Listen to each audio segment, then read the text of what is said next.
પાણીપતમાં એલ&ટીના કર્મચારીઓના ચાલી રહેલા વિવાદના વિડીયો સોશિયલ મીડિયામાં વાયરલ થયા બાદ આજે હજીરામાં કામ કરતા એલ&ટીના 5000 જેટલા કોન્ટ્રાક્ટના કર્મચારીઓ તોફાને ચડ્યા હતા।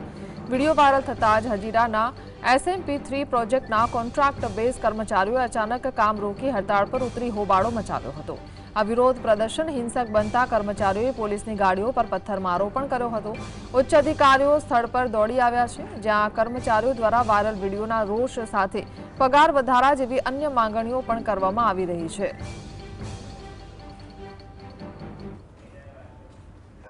સુરત શહેરની અંદર હજીરા વિસ્તારમાં કંપનીમાં પથ્થરમારાની ઘટના સામે આવી છે। હાલ અત્યારે દ્રશ્યો જોવા મળી રહ્યા છે।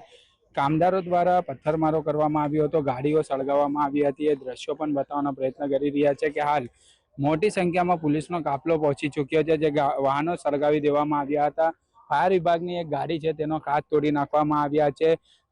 અનેક ગાડીઓના કાચ તોડી નાખવામાં આવ્યા છે। કેટલાક કર્મીઓ પણ ઈજા પહોંચી હોવાનું સામે આવી રહ્યું છે। જે ડીસીપી જણાવી રહ્યા છે કે 15 થી 20 લોકોની અટકાયત કરવામાં આવી છે। અનેક વાહનો જે છે તે તોડફોડ કરવામાં આવ્યા છે। આપણે બીજી તરફના દ્રશ્યો બતાવવાનો પ્રયત્ન કરી રહ્યા છે કે હાલ અત્યારે પોલીસની ટીમ સુરક્ષાની સાથે અત્યારે અહીં પહોંચી ચૂકી છે। આપણે એ દ્રશ્યો પણ બતાવી રહ્યા છે કે હાલ જે ગાડીઓ જે છે તે ઊંધી પાડી દેવામાં આવી હતી। કામદારો જણાવી રહ્યા છે કે પગારના કારણે અમે લોકોએ વિરોધ નોંધાવ્યો હતો।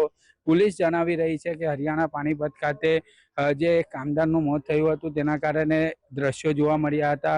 હાલ સમગ્ર ઘટનાને જોતા જોઈ શકાય છે જે કામદારોની અંદર આક્રોશ જોવા મળ્યો હતો।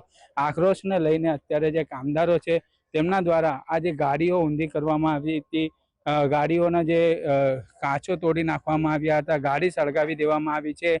કંપનીઓને ખૂબ નુકસાન પહોંચાડવામાં આવ્યું હતું, કાચ તોડી નાખવામાં આવ્યા હતા। અનેક નુકસાનની સ્થિતિ અહીં જોવા મળી રહી છે।